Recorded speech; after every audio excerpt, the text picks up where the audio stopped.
On Tuesday, the Supreme Court of India took Motu cognizance of the rape and murder of a postgraduate medical student at RG Medical College in Kolkata, a case that has ignited nationwide outrage and demands for better workplace safety for women. Discovered on August 9th, the victim's death has triggered extensive protests and strikes by medical professionals. During the hearing, the Supreme Court sharply criticized the West Bengal government for its handling of the case, particularly the delay in registering the fire and the subsequent vandalism of the hospital by a large mob on August 14th.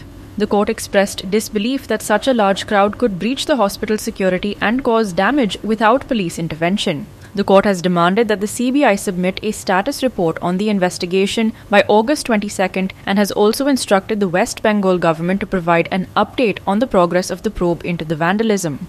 Chief Justice D.I. Chandrachud and Justices J.B. Padiwala and Manoj Misra questioned the adequacy of the state's response and criticized the Kolkata police for their failure to secure the crime scene. The court expressed grave concern over the delay in the FIR registration, noting that the report was filed nearly 12 hours after the incident was initially discovered. They also took issue with the fact that the victim's name and graphic details were circulated widely in the media, violating the victim's dignity.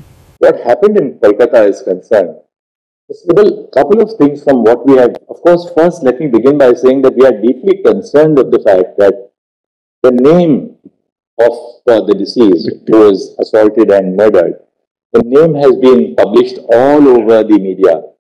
Photographs have been published all over the media. Video clips, obviously, either before or after the postmortem, have been published, showing her body.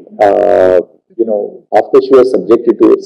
It's extremely concerning. We are the first to recognize the right to free speech, but there are well-settled parameters. It is extremely painful. I agree entirely with you. Which have been laid down in now the new criminal procedure code. By judgments of our court in Nipun Saxena, that we will not publish the names of the survivors of sexual assault. In this case, it's a criminal. We have filed 50 FIRs on that account. The Supreme Court has directed the formation of a 10-member national task force to develop recommendations on preventing violence and ensuring safe working conditions for medical professionals.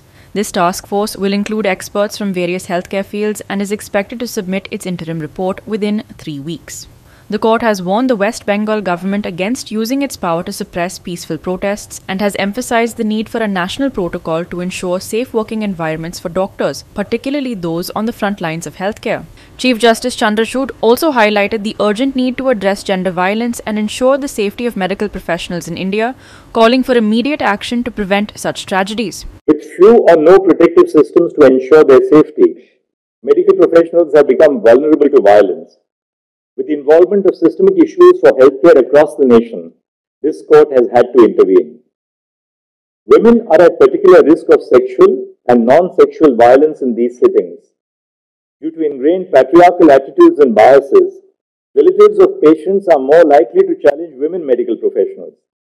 In addition to this, female medical professionals also face different forms of sexual violence at the workplace by colleagues, seniors, and persons in authority. Sexual violence has had its origins even within the institution, the case of Aruna Shanbag being a case in point. There is a hierarchy within medical colleges, and the career advancement and academic degrees of young professionals are capable of being affected by those in the upper echelons.